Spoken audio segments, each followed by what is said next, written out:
Donc, la troisième fonction, la mastication. Troisième fonction, c'est la mastication. La mastication, par définition, c'est quoi? C'est la première étape de la digestion. Il s'agit d'une préparation des aliments avant qu'ils soient avalés. Donc, c'est la première étape de la digestion des aliments. Elle assure avant leur déglutition, leur préparation mécanique, leur insalivation. C'est une action combinée, donc qui fait participer la mandibule, les joues, les lèvres, la langue et les dents.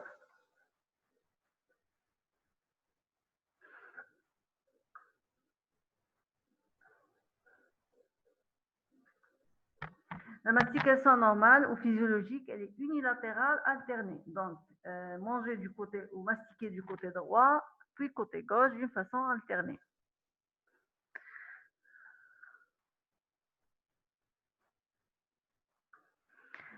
La physiologie, la physiopathologie et l'éthiopathologie, voilà, de la mastication. La mastication faisant intervenir de nombreuses structures, les causes de dysfonction sont multiples. Comme elle fait intervenir plusieurs parties anatomiques, donc de même, l'étiologie elle sera multiple.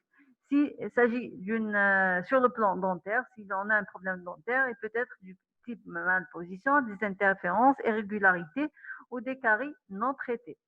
S'il s'agit d'un problème musculaire, c'est comme douleur, trismus, hypertrophie.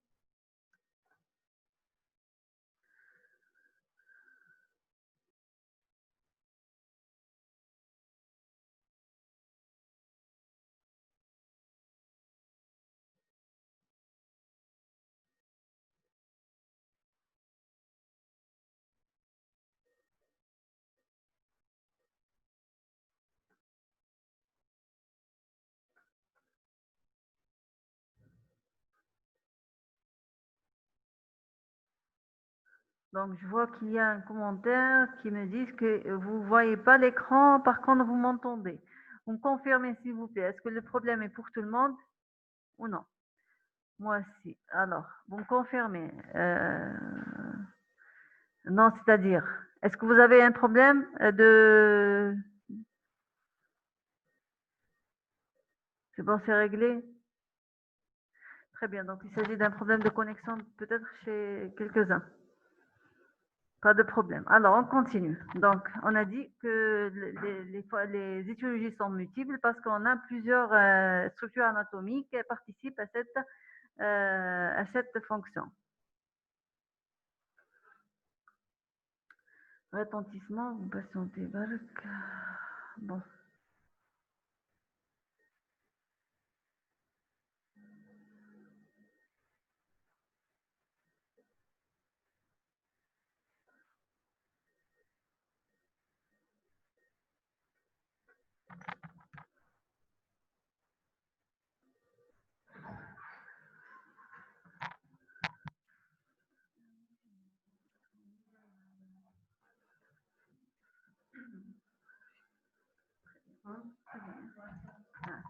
Donc, les retentissements ou les répercussions sur la face, on a des troubles sur le plan ou des répercussions plutôt sur le plan osseux.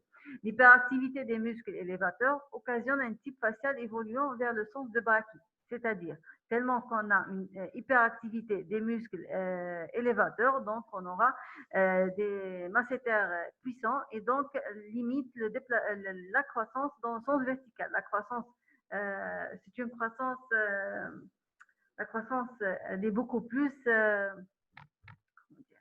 une croissance beaucoup plus horizontale. Voilà. L'inverse est dans le cas où on a un relâchement des muscles. Si on a hypotonicité des muscles, c'est l'inverse. Donc la croissance, c'est la croissance verticale qui domine.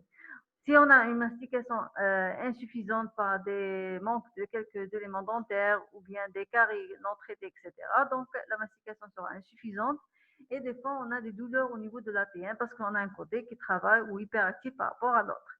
On a des anomalies au niveau de l'érection, surtout s'il s'agit d'un problème de hyperactivité des muscles. Ça peut retarder la croissance ou l'éruption plutôt de la dent de 6 ans, les 6, avec une supra-incisive importante, toujours due à une forte activité des muscles, des abrasions faibles ou bien nulles des dents. Le traitement de cette dysfonction. Le traitement, il est préventif. À la base, il doit être préventif dès le début. Quand je dis préventif, c'est-à-dire commencer dès la naissance. Dès la naissance, donc on n'a pas de mastication, c'est une anomalie. De même, elle est évolutive en fonction de la maturation du système neuromusculaire, en fonction de l'apparition des dents. Les dents lactéales n'est pas la même chose que des dents permanentes. Donc, dès le début, privilégier des aliments plus ou moins durs, introduire des aliments au fur et à mesure durs ou nourrissants, faire des contrôles périodiques pour détecter des anomalies dentaires ou les caries, les soigner. Donc, un régime alimentaire adapté, suppression de tout type de foyer carieux douloureux dès le jeune âge. Le traitement ici, c'est les responsables d'une déviation, d'une perturbation de la mastication. Tout foyer, toute cause peuvent altérer cette fonction, on doit les supprimer dès le début pour éviter justement l'installation de cette anomalie. Toujours, j'insiste, à bas âge, privilégier les aliments durs, c'est-à-dire donner à un enfant à croquer une pomme, des carottes, etc. Mieux de tout mixer et de tout broyer avec le mixeur. Le traitement curatif, donc on a une anomalie. Dans ce cas, c'est faire un meulage occlusaux.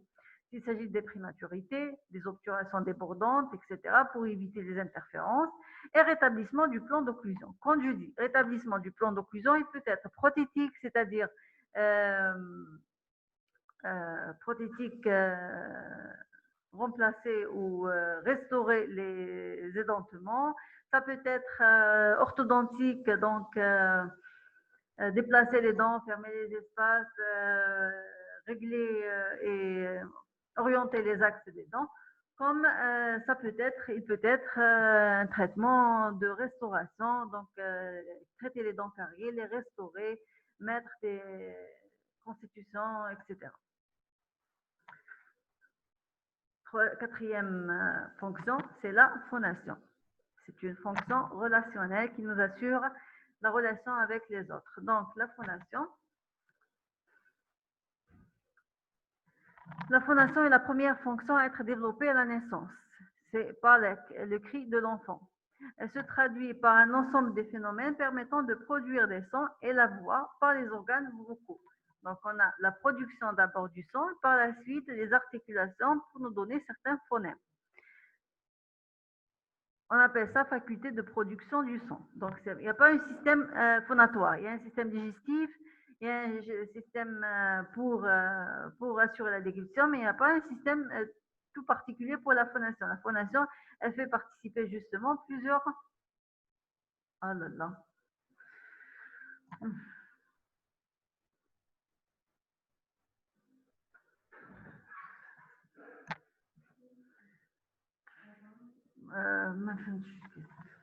Je vais dire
parce que à chaque fois, je dis admettre.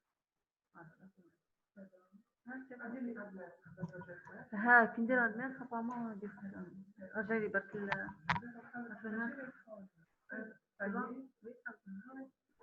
Les commentaires. Très bien. C'est bon. Bon, est-ce que c'est clair? On a juste réglé un petit problème. Le son et le diapo est clair.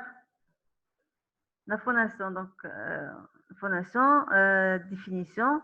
Un petit rappel anatomie physiologique. Quels sont les organes responsables de cette fonction? On a d'abord la source du vent, qui sont les poumons. La structure qui vibre les cordes vocales dans le larynx. Et on a une série de tout ça. Les deux premiers, c'est pour produire le son. Par la suite, on a une série de caisses de résonance que forment le pharynx, la bouche et les fosses nasales. Donc, pour nous donner les phonèmes ou les articulations. Les troubles de la phonation, les troubles phonatoires. Les troubles phonatoires sont de type, c'est-à-dire peut-être siégé au niveau de larynx ou laryngé pour donner une voix nasonnée.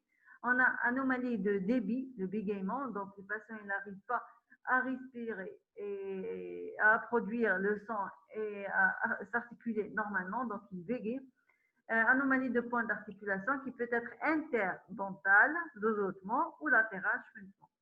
On incrimine donc comme problème les fentes palatives, parce que les fentes palatives, ce sont des problèmes de type au niveau de la lèvre, au niveau du palais, au niveau des dents. On a des causes locales comme problème au niveau d'un des organes de l'appareil vocal, comme ça peut être un problème général atteinte du système nerveux central. On a aussi des malocclusions, les classes 2 très connues par leur supracclusion, donc qui gênent certains phonèmes. De même, des fois la classe 3. On a la succion du pouce, donc si le patient il suce son pouce ou n'importe quel objet, ou bien il présente une parafonction, une dysfonction de la déglutition atypique, bien sûr, ça répercute sur la phonation, c'est clair et net. Et l'ankylose ou altérant la mobilité linguale lors de la phonation. Donc, si on a un problème lingual de type frein court ou la langue ankylosée, de même, peut donner un problème phonatoire.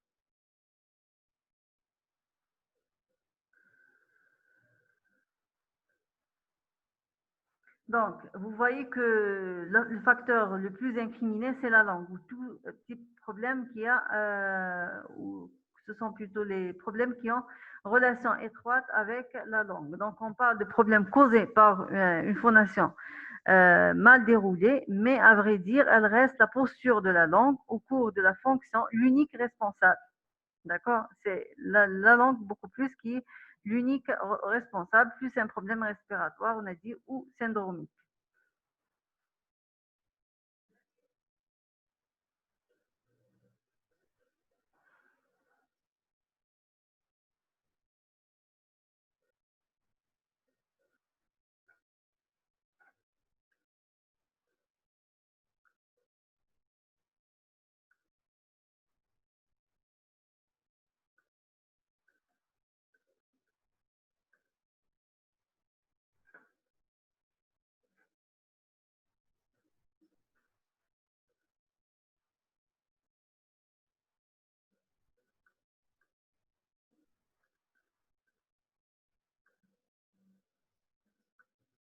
Les répercussions de cette dysfonction,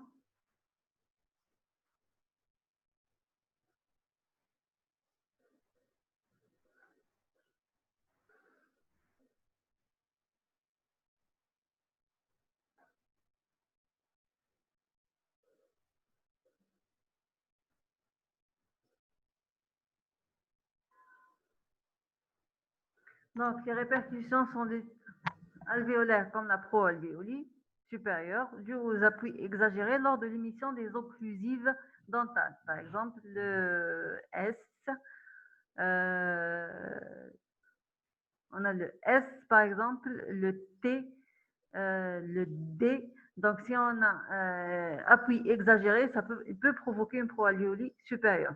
La rétromandibulée ou un problème inférieur par appui des lèvres inférieures lors de la prononciation des occlusives labiales, comme le F, le V. Donc, si on a un appui exagéré, peut provoquer une rétro-inférieure.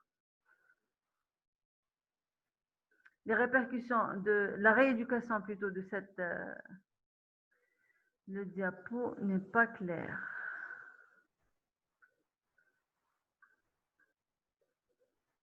C'est-à-dire n'est pas clair. Vous voyez rien? Bloqué? D'accord. D'accord.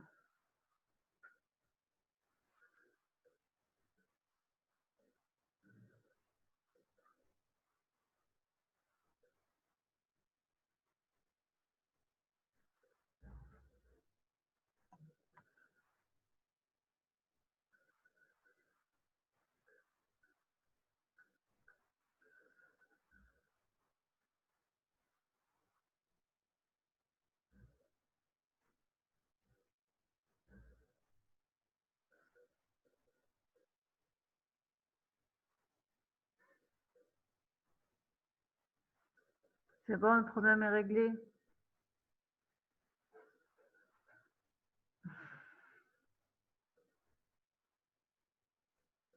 D'accord.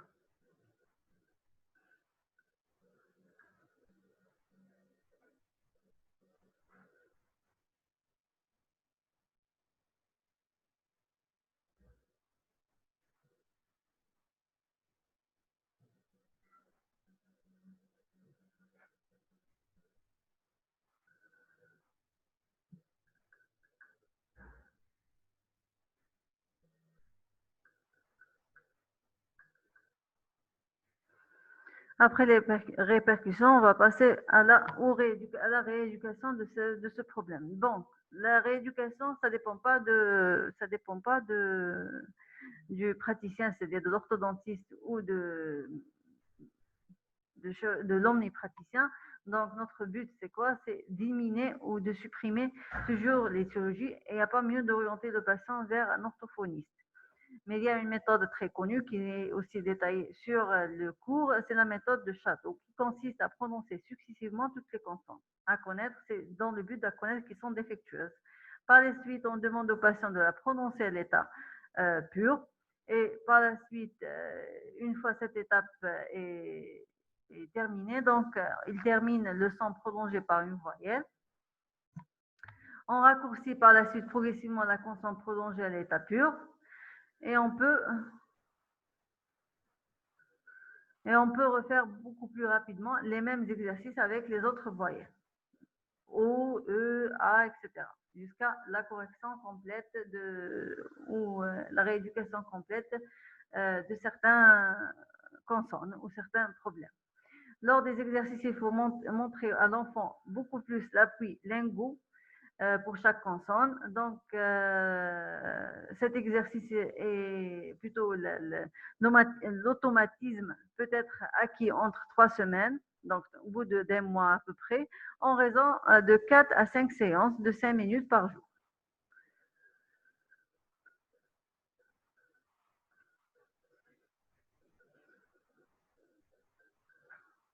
Les parafonctions maintenant, le dernier chapitre. Les parafonctions, par définition, on a dit que ce sont des anomalies ou plutôt des fonctions qui ne sont pas nécessaires pour la vie, pour la survie, mais qui utilisent les mêmes organes utilisés pour les différentes fonctions. Est un acte effectué par un organe ou plusieurs organes en dehors de la fonction physiologique. Ça peut être succion digitale, l'onychophagie, par exemple, le bruxisme, et on a d'autres qu'on va les voir maintenant détaillés. La succion digitale, les répercussions, donc, succion digitale, les répercussions de la succion digitale est très différente. Ça peut sucer le pouce, l'index, les autres doigts, 4 doigts, ça dépend. D'accord? Ça dépend de la manière. Déformation alvéolaire. Les répercussions aussi dépendent de la manière avec laquelle l'enfant suce le pouce. Si, sur le plan alvéolaire, peut provoquer une proalvéolie supérieure avec ou sans diastème. Ça dépend. Comme il peut provoquer une rétro-inférieure, parce que des fois, l'enfant, il met le pouce, il stimule beaucoup plus l'arcade supérieure, donc provoque une pro avec diastème. Il freine la croissance inférieure ou il peut causer la rétro-inférieure. Association des deux dans les cas les plus fréquents. Infra-alvéolie antérieure, c'est-à-dire béance antérieure de même si la succion elle est antérieure, ou latérale si la succion elle est latérale. Une endo-alvéolie avec des formations maxillaires en forme de V. Les déformations sur le plan basal, la prognathie ou la rétrognathie inférieure. Donc, si l'anomalie n'est pas traitée à bas âge, donc elle peut évoluer vers un problème, surtout avec si les patients sont prédisposés ou programmés génétiquement, donc peut provoquer ou peut plutôt aggraver encore l'anomalie, donc une phase 2 dont maxillaire est avancé et la mandibule en retrait. Les déformations dentaires, la DDM supérieure ou inférieure avec perturbation de l'occlusion. La prise en charge, il ne faut jamais employer des méthodes de force, c'est-à-dire il ne faut pas punir l'enfant, il ne faut pas punir l'enfant, il ne faut pas, c'est-à-dire faut aller doucement du début. Donc, on utilise des encouragements, des méthodes motivantes. Par la suite, on passe aux punitions, etc. La collaboration des parents aussi, elle est particulière. C'est très important, surtout s'il s'agit d'un problème affectif ou d'un problème psychologique. L'action psychique doit être tentée, on a dit ça. Faire comprendre au patient que c'est la cause de sa déformation. Donc, je montre à l'enfant que un modèle d'un patient normal ou des photos d'un patient normal et je lui explique que c'est la différence entre ses dents et les dents d'un patient, d'un autre patient normal parce que justement, il suce son doigt ou c'est la succion qui a causé ça, lui montrer les inconvénients de ces déformations. Ça, ce sont des méthodes non mécaniques. Les méthodes mécaniques, donc on a les sparadraps rugueux, les applications des produits amers, les vernis amers, la grille anti-pouce, c'est la même chose que la grille anti-langue qu'on a vu tout à l'heure, c'est celle-là, sparadrap rugueux, des gants, porter des gants pour éviter justement de mettre le doigt en bouche. Et on a l'enveloppe linguale nocturne.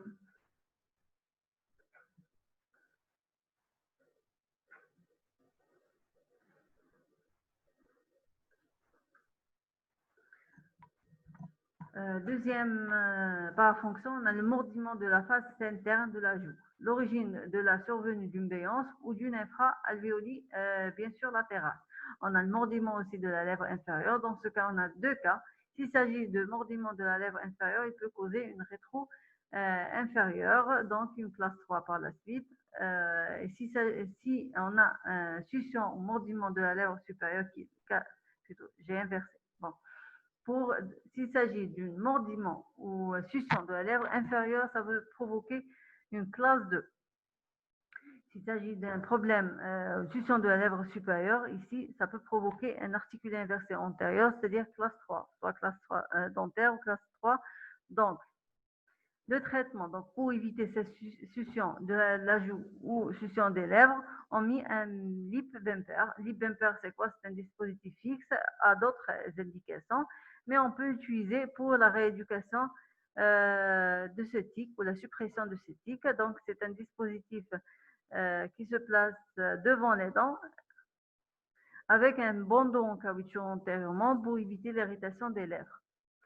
On peut mettre aussi une plaque ou écran vestibulaire. C'est comme une sucette portée antérieurement pour éviter la succion des lèvres.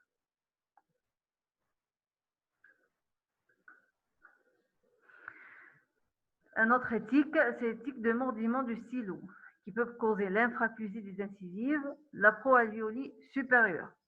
On a aussi grignotement d'objets et succion du linge. On peut observer une usure précoce des bords libres des dents concernées, les incisives ou les canines, ça dépend. L'onychophagie, c'est de faire manger ses ongles ou ranger ses ongles. Le meilleur traitement consiste à surlever l'articulé avec des gouttières. Donc, on élimine cette intercuspidation qui... donc, on élimine l'intercuspidation entre les dents. Donc, le patient, il range ou ne grignote pas les objets ni ses ongles, ou avec une gouttière simple, ou bien une gouttière avec une surface masticatoire molaire bilatérale. Sans oublier des techniques comportementales, parce que ce genre d'anomalies, ce sont des tics de type nerveux, donc il faut pratiquer du sport et supprimer des étiologies de type stress, anxiété, etc. Le bruxisme, donc les répercussions du bruxisme, c'est quoi? C'est de faire, euh, c'est-à-dire on a deux types de bruxisme, on a le bruxisme centré et le bruxisme bilatéral, si vous voulez dire. Donc, bruxisme centré, s'il s'agit d'une intercuspidation maximale serrée, donc le patient il serre les dents d'une façon forcée, ou bien c'est de faire frotter les dents l'une sur l'autre, de l'arcade supérieure sur l'arcade inférieure. Donc, les répercussions sont de type dentaire ou sur le plan dentaire, ce sont des versions, des rotations, beaucoup plus des fêlures. Dans les cas les plus graves, fractures et abrasions des dents avec hypersensibilité. Sur le plan au niveau des muscles, donc pour les muscles, on a hypertonie musculaire, le spasme douloureux, hypertrophie du masséter et du temporal. Au niveau de l'ATM, bruit articulaire, claquement, craquement. Et on a les algies, ce sont des douleurs, pas de bruit, des douleurs au niveau de l'ATM. Au niveau des tissus mous, donc morsure de la langue, les lèvres, les joues, c'est suite à des contractions réflexes soudaines. Le traitement de cette parafonction, donc ajustement occlusal avec remodelage pour supprimer les déséquilibres occlusaux. Donc, des fois, une petite interférence ou une petite restauration débordante ou une nouvelle prothèse peut provoquer justement cette parafonction. Donc, il suffit juste d'équilibrer l'occlusion et le problème s'atténue.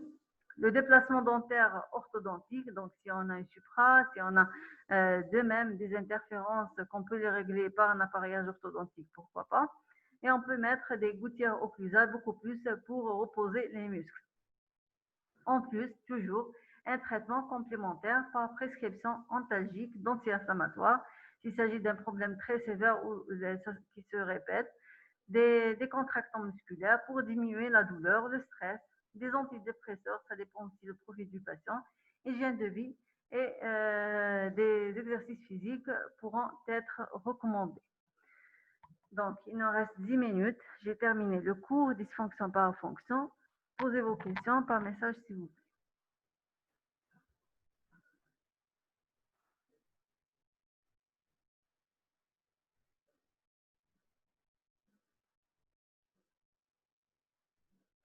Bon, je vois qu'il y a une question de Abdou. Abdou Londo Alvéoli est-elle... bon, la question n'est pas bien formée. Répète la question. Allez, vos questions, rapidement.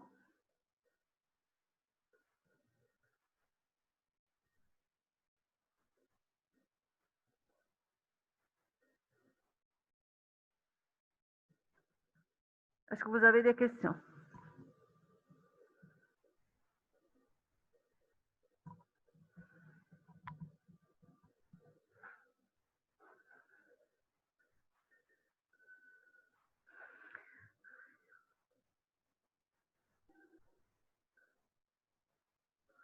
Prononciation du S, c'est quoi l'étiologie? Bon, l'étiologie d'abord, il faut un examen, toujours n'importe quelle anomalie nécessite un examen complet, de A à Z. Donc, voir si on n'a pas un problème au niveau dentaire, type supra, en général, ce sont des supra-occlusions, ou de type classe 2 associé à une supra, beaucoup plus. D'accord?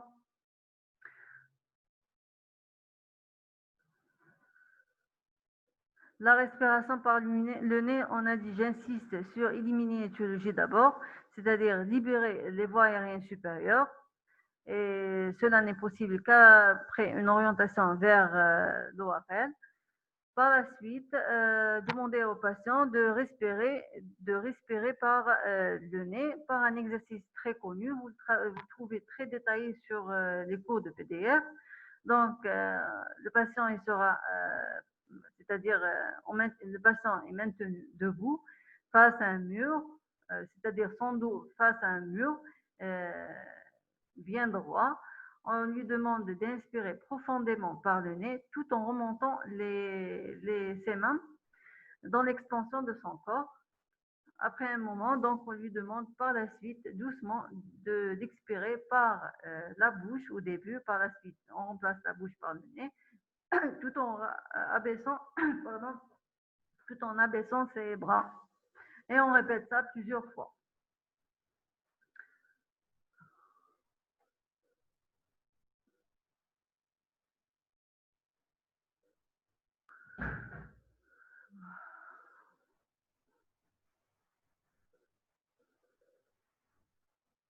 Par quel dispositif on peut remplacer la perle de Tuca? Par quel dispositif? On peut juste le remplacer par une longette linguale, c'est-à-dire au lieu de mettre la perle de Tuca, on fait une petite ouverture sélective antérieure, comme celle de l'enveloppe linguale nocturne, et antérieurement, on met un petit pare-choc. C'est pas la même chose qu'un ELN, mais un tout petit pare-choc antérieur qui part de canine à canine antérieurement. C'est juste pour éviter la propulsion linguale ou l'interposition linguale antérieure. Ça, c'est dans le cas où le problème il est antérieur, c'est pas latéral. Si le latéral, il n'y a pas mieux que l'enveloppe linguale nocturne. Ou bien, j'ai dit, la grille anti-langue, tout simplement. Euh, bon, si vous pouvez répéter comment éduquer la respiration, c'est bon. Faire du QK. Quelle est la bonne position du sommet pour l'enfant? Décubitus dorsal, c'est-à-dire sur le côté. Vous pouvez réexpliquer, réexpliquer concernant la déglutition, la première partie, s'il vous plaît. J'ai pas compris la question. Vous reformez encore la question. Vous pouvez expliquer concernant la déglutition. J'ai pas compris la question. La question de Abdou. Il me reste 5 minutes. Non, pas dorsal. Non, latéral, pas dorsal. Dorsal en général provoque une classe 2, donc rétrognathie de la mandibule. Et la classe sur le ventre en général, c'est l'étouffement ou la mort du bébé, ou bien la classe 3. Vous pouvez expliquer bon. J'attends toujours la question de Abdou. Abdou sur la déglutition n'est pas bien formée, j'ai pas bien compris. On a parlé sur le problème de la phonation quand il est obligatoire d'orienter le patient vers un orthophoniste.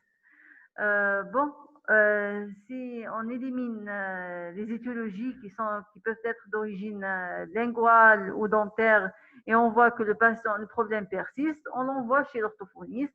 Ou s'il s'agit d'un problème associé à un problème syndromique, retard, relâchement musculaire, anomalie d'ordre général. Dans ce cas, ça nous dépasse. On est obligé d'orienter le patient vers les orthophonistes pour faire justement plus de séances. Parce que notre rôle, c'est quoi? C'est de régler ou corriger les conditions anatomiques et faire quelques exercices. C'est avec tout ça. Et le problème n'est pas réglé, donc il n'y a pas mieux de l'orienter vers un spécialiste qui est l'orthophonie. Le traitement fonctionnel nécessite quand même une petite prise de conscience. Disons, l'âge de 8 ans, on peut commencer la rééducation et ça dépend aussi de l'intelligence des enfants. Il y a des enfants qui sont surdoués ou plus intelligents par rapport aux autres, même à l'âge de 4 ans. Donc, si on voit la coopération du patient, on peut commencer la rééducation. Rééducation, ça dépend, mécanique ou non mécanique. Mécanique, on a dit à un âge plus avancé.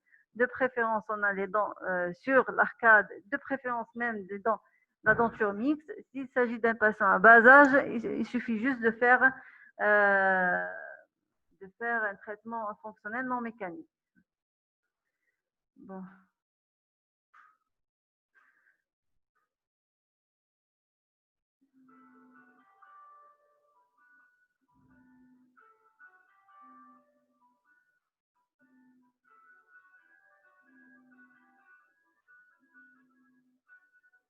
L'allaitement du bébé doit être en position latérale aussi. Rien à voir avec l'allaitement. On n'a pas parlé aujourd'hui de l'allaitement, on a parlé des fonctions et de la position du sommeil. J'ai raté la première partie de la déglutition.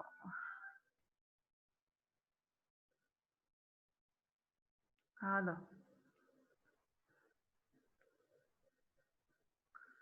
on n'a pas beaucoup parlé, enfin rien à dire, il n'y a pas beaucoup de choses à dire pour la déglutition. La déglutition physiologique mature se fait les lèvres jointes sans contraction visible, c'est-à-dire il y a une contraction ésotonique, invisible, intercuspidation maximale, immobilisation de la mandibule,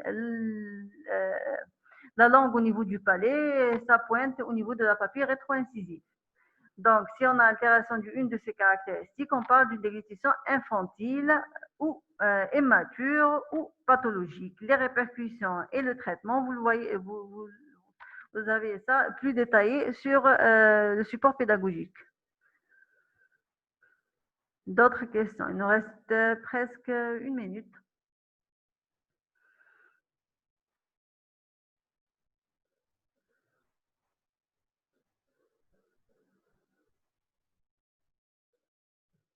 répercussion d'une hypotonie musculaire. À quel niveau l'hypotonie musculaire? On a toute une chaîne musculaire, des muscles faciaux, des muscles abaisseurs, élévateurs, des muscles labiaux.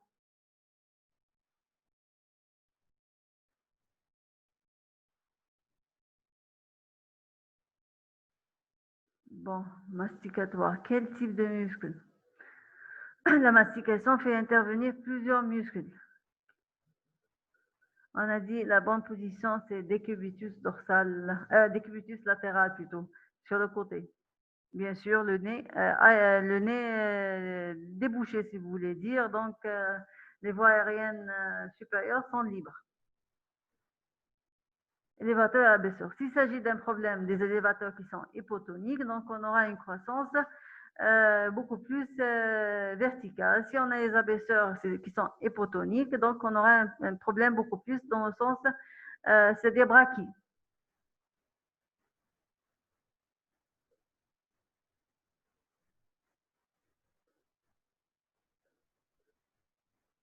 La plaque vestibulaire, c'est une plaque c'est pas une plaque vestibulaire, c'est enfin écran en plaque, c'est pas grave.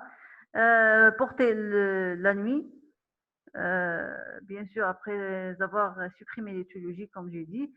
Donc c'est pour aider le patient à respirer par la bouche, par le nez plutôt. Donc c'est un écran vestibulaire troué et à chaque fois on va